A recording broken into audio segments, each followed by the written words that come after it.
And that brings us to our fourth macromolecule, our nucleic acids, and this is number 7 objective.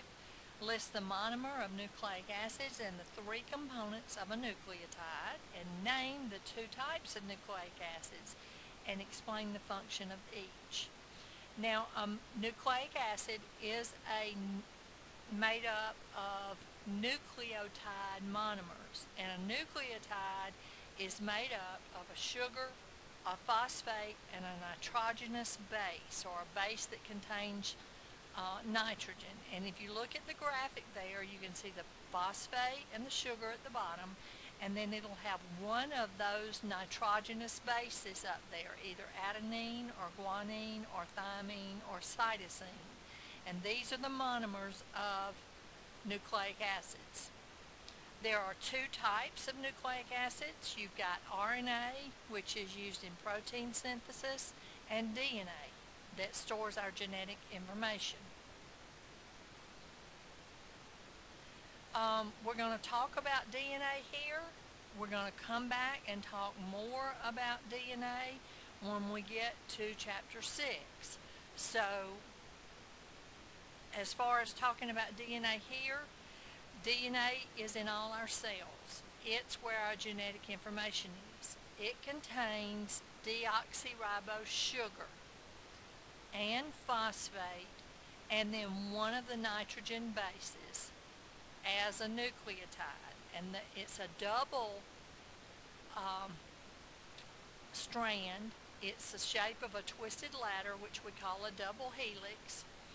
And if you look at the picture carefully there, the red spheres are deoxyribose sugar. And the little purple sphere between each red one, that's the phosphate. So you can see how the sugar and the phosphate, sugar, phosphate, sugar, phosphate, that goes down both sides. So that makes the backbone of DNA. And then the rungs, or the steps, are paired nitrogen bases. You see how you got the yellow and the blue? They're going to be one of the nitrogen bases, either adenine, which is going to pair with thymine, or guanine, which is going to pair with cytosine. The purines have a double ring of nitrogen, and that's adenine and guanine, and the pyrimidines have a single ring of nitrogen, and that's your thymine and your cytosine. Purines will form hydrogen bonds with pyrimidines.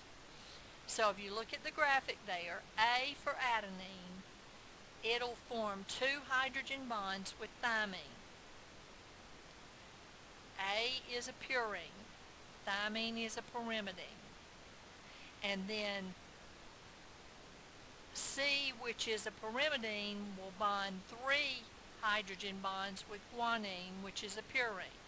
That makes it so that you always have 3 rings in the middle, and so that the width of DNA is always uniform. And there's this base pairing rule. Adenine always bonds with thymine, and cytosine always bonds with guanine. And just to review again, you see the P phosphate, the purple P, and the S is your deoxyribose sugar. And then that adenine, that is a nucleotide.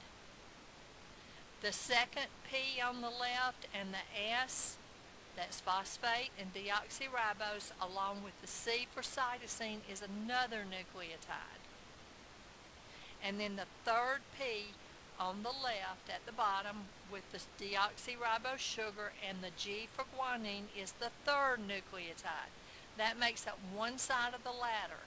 And you also have these nucleotides on the other side as well, because it's a double strand, or a twisted ladder, a double helix.